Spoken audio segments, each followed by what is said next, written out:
بسم اللہ الرحمن الرحیم۔ رازق ہے بے شک خدا، میں حاجی صاحب کے وسیع و عریض ڈرائنگ روم میں بیٹھا ان کا انتظار کر رہا تھا۔ ادھر ادھر نظر گھمائی تو دیکھا کہ قیمتی شو پیس، بہترین گلوب، بڑا سا رنگین ٹی وی، خوبصورت ٹیلی فون اور مصنوعی بیلیں دیواروں سے چپکی ہوئی تھیں۔ فرنیچر بھی اعلیٰ قسم کا تھا، صوفے اتنے نرم کہ بندہ دنستا چلا جائے۔ ابھی میں ڈرائنگ روم کا جائزہ لے رہا تھا کہ ایک خادم ٹرالی دھکیلتا ہوا آیا اور چائے وغیرہ پیش کرنے لگا۔ اس نے بس اتنا کہا، حاجی صاحب آ رہے ہیں، اب چائے وغیرہ لیں۔ حاجی صاحب کا پورا نام محمد اشرف تھا۔ انہوں نے متعدد حج کیے، جس کی وجہ سے حاجی صاحب مشہور ہو گئے۔ آج اس کا اصل نام خاص لوگوں کو ہی پتہ ہے۔ حاجی صاحب کے ایک بیٹے سے میری الیک سلیک تھی۔ وہ میرا کلاس فیلو اور بڑا مخلص اور اچھا انسان تھا۔ کبھی کسی فنکشن یا پارٹی وغیرہ میں ملاقات ہوتی تو گلے شکووں کا ڈھیر لگا دیتا۔ کچھ عرصے پہلے اس نے بتایا کہ والد صاحب نے تمام جائیداد، فیکٹریاں، زمینیں ہم بہن بھائیوں میں تقسیم کر دی ہیں اور خود فارغ البال ہو کر ذکر الہی میں مصروف ہو گئے ہیں۔ 3-4 سال بعد پھر جب اس نے بتایا کہ والد صاحب نے ہم بھائیوں سے چند لاکھ روپے لے کر دوبارہ کاروبار شروع کر دیا ہے اور دنیاوی کاموں میں مصروف ہو گئے ہیں، تو اس بات پر اسے شاید اتنا تعجب نہیں ہوا جتنا میں نے محسوس کیا، کیونکہ اللہ تعالیٰ نے ان پر بہت کرم کیا تھا۔ دور دور تک ان کی شہرت تھی۔ جسے پھونک مارتے دعا دیتے، اللہ تعالیٰ اس پر کرم کرتا۔ بہت سے عقیدت مند پیسوں سے خدمت کرنا چاہتے مگر حاجی صاحب نہ لیتے، صرف دعا اور نماز کے لیے کہتے۔ ہم لکھنے والوں میں ایک مرض ہوتا ہے جسے عام لوگ نظر انداز کر دیتے ہیں۔ ہمیں ہر بات کی جستجو ہوتی ہے، اس لیے اب میں حاجی صاحب سے وقت لے کر ان کے ڈرائنگ روم میں بیٹھا تھا۔ کچھ دیر بعد حاجی صاحب تشریف لائے، بڑے اتفاق سے ملے اور پوچھا، ہاں فرماؤ کیسے آئے ہو؟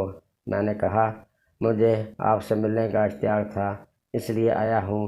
حاجی صاحب کا چہرہ نورانی، سفید داڑھی اور سر پر عمامہ بہت بھلا لگ رہا تھا۔ میں نے کہا، حاجی صاحب کیا وجہ ہے کہ پہلے آپ نے تمام جائیداد تقسیم کر دی، اللہ اللہ کرنے لگے مگر پھر دنیا داری میں مصروف ہو گئے؟ حاجی صاحب نے کہا، بیٹا اس میں بھی ایک راز تھا اور اس میں بھی ایک راز ہے۔ وہ کیا؟ میں نے بےتابی سے پوچھا۔ حاجی صاحب مسکرائے اور کہا، اس سے پہلے کسی محفل میں ذکر کیا اور آج کر رہا ہوں، سن کر فیصلہ کرنا، آج فیصلہ صحیح ہے یا پہلا فیصلہ صحیح تھا۔ ایک دن میں اپنے گودام میں حساب کتاب کر رہا تھا، دیکھا ایک کتا اپنی پچھلی ٹانگیں گھسیٹ کر گودام میں گھس رہا تھا۔ پہلے تو خیال گزرا کہ اسے بھگا دوں، پھر سوچا ایک تو یہ زخمی ہے، دوسرا یہاں پناہ کی تلاش میں آیا ہے، لہٰذا اسے کچھ نہ کہا جائے۔ پھر اچانک خیال آیا کہ اللہ تعالیٰ رازق ہے تو دیکھیں اس سے کیسے روزی دیتا ہے، یا یہ بھوکا ہی مر جائے گا۔ یہ سوچ کر میں ایک طرف بیٹھ گیا۔ جب ہلکا سا اندھیرا چھا گیا تو حیرت انگیز منظر میرے سامنے تھا۔ ایک اور کتا منہ میں گوشت کا ٹکڑا دبائے آیا اور اسے کھانے لگا۔ میرے منہ سے بے اختیار نکلا، سبحان تیری قدرت، اور میں گھر چلا آیا۔ اسی طرح کتا کہیں سے کوئی نہ کوئی چیز لاتا رہا اور اسے کھلاتا رہا۔ اس کی ٹانگیں تو ٹھیک نہ ہو سکیں مگر زخم بھر گئے اور وہاں سے چلا گیا۔ اس واقعہ کا مجھ پر ایسا اثر ہوا، جب اللہ تعالیٰ اس کتے کو بغیر کسی محنت اور تلاش کے رزق دے سکتا ہے تو مجھے کیوں نہیں دے گا؟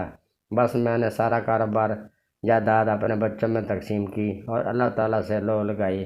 پھر آپ دوبارہ کیوں دنیا داری کے بکھیڑوں میں پڑ گئے؟ کیا آپ کا اللہ پر یقین کا عمل نہیں رہا؟ میں نے حیرانی سے پوچھا۔ حاجی صاحب ہنس پڑے۔ یہی واقعہ میں نے ایک محفل میں سنایا تو ایک شخص نے مجھے لاجواب کر دیا تھا، حاجی صاحب آپ نے خود کو اس زخمی کتے سے تشبیہ دی کہ اسے رزق ملتا رہا تو آپ کو بھی ملے گا، مگر اس کتے سے کیوں تشبیہ نہیں دی جو اسے لا کر کھلاتا رہا؟ یہ سن کر میرے رونگٹے کھڑے ہو گئے۔ واقعہ ہی میں نے زخمی کتے کا سوچا، اس کتے سے تشبیہ کیوں نہ دی جو اس کو وسیلہ بنا رہا۔ بس اسی دن سے میں نے اپنے بچوں سے چند لاکھ روپے لیے اور ایک کاٹیج انڈسٹری قائم کر دی۔ اس وقت غریب بستیوں میں درجنوں سے اوپر کاٹیج انڈسٹری قائم ہیں۔ جن میں غریب عورتیں اور بچیاں کام کر رہی ہیں، وہ اپنا رزق بھی کما رہی ہیں اور ساتھ مجھے دعائیں بھی دے رہی ہیں۔ میرے خیال میں یہ کسی بھی نفلی عبادت سے کہیں بہتر عبادت ہے۔ میرے اس وسیلے سے تقریباً 700 خاندان پل رہے ہیں۔ یہ سننا تھا کہ میری آنکھوں میں آنسو آ گیا۔ واہ مولا، ایک شخص کے وسیلے سے 700 خاندان پل رہے ہیں۔ اللہ تعالیٰ ہمارے سرمایہ کاروں کو بھی ایسی نیکیاں کرنے کی توفیق دے، وہ بھی آخرت کا سوچے، اور اللہ تعالیٰ ہمیں کامل مسلمان بنائے۔ جاتے ہوئے آپ سے درخواست ہے کہ ہمارے چینل کو سبسکرائب لازمی کر دیں۔ اگر اللہ کو منظور ہوا اور سانسوں نے وفا کی تو اگلی ویڈیو میں آپ سے پھر ملاقات ہوگی۔ تب تک خدا حافظ۔